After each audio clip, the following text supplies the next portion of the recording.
جب انسان کی جیب میں دولت ہوتی ہے نا تو وہ سمجھتا ہے میری لونڈی ہے، اب یہ ہمیشہ میرے پاس رہے گی، لیکن دولت کسی کی لونڈی یہ تو بدلتی رہتی ہے۔ میاں محمد بخش صاحب رحمۃ اللہ تعالیٰ نے کے حالات میں لکھا ہے کہ ایک شخص تانگے پہ بٹھا کے آپ کو اپنے گھر لے گیا، دعوت پکائی،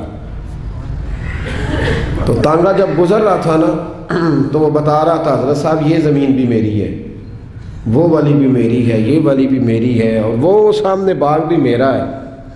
اللہ والے دولتوں سے مرعوب نہیں ہوتے، ان پر یہ چیزیں اثر دنیا داروں پہ اثر کرتی ہیں۔ ہاں کسی دنیا دار نے اللہ والوں کا لبادہ اوڑا ہو تو اس پہ بھی اثر کر جاتی ہیں، دنیا دار نے اللہ والوں کا لبادہ اوڑا ہو تو اس پہ تو اثر کر جاتی ہیں، لیکن رب کریم کے بندوں پر یہ چیزیں اثر انہیں کیا لگے اس چیز۔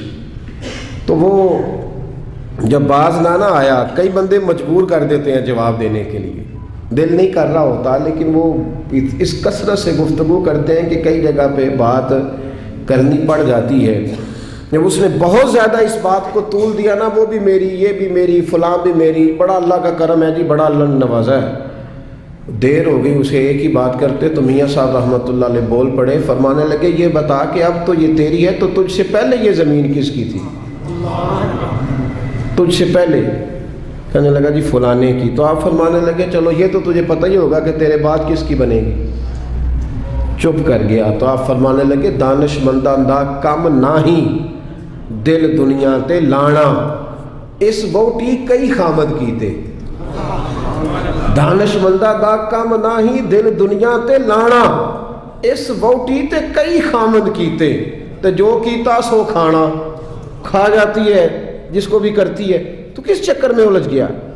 یہ شو شا، یہ تھوڑا بہت، اور لوگوں کو روب کے اندر رکھنے کی کوشش کرنا، بڑے بڑے لوگوں کے ساتھ تصویریں کھنچوا کے ڈرائنگ روم میں لگانا، فیس بک پہ دینا کہ میرا بڑا روب چلتا ہے، یہ وقتی باتیں ہیں، یہ جھوٹ کا سہارا، یہ پلندہ ہے، یہ فریب ہے، یہ فراڈ ہے، یہ اپنے نفس کو تھوڑی دیر کے لیے مطمئن کرنے کی بات ہے۔ زندگی میں کبھی ظلم نہ کریں، روب نہیں رہتا تو نہ رہے۔ وقتی طور پر اگر ہماری قدر محسوس ہوتا ہے کہ چھوٹی ہو رہی ہے تو نہ ہو، لیکن کبھی بھی کسی کے ساتھ کوئی زیادتی، میرے رسول کریم صلی اللہ تعالی علیہ وسلم نے فرمایا زیادتی نہ کرنا۔ ظلم قیامت کے اندھیروں میں سے ایک اندھیرا ہوگا، قیامت کے اندھیروں میں سے ایک، میری بات کی سمجھ آ رہی ہے آپ کو؟ قیامت کے اندھیروں میں سے بڑے اندھیرے کا نام ظلم حضور نے بیان کیا۔ اور آپ کو پتہ جب اندھیرا ہوتا ہے تو پھر ایکسیڈنٹ ہوتا ہے، جب اندھیرا ہوتا ہے تو آنکھیں چندھیا جاتی ہیں، یہ دھند پڑتی ہے نا پاکستان کی کچھ سڑکوں پر، چیخ اٹھتے ہیں لوگ، چیخ اٹھتے ہیں، اعلان ہوتے ہیں غیر ضروری سفر نہ کرنا، باہر نہ نکلنا۔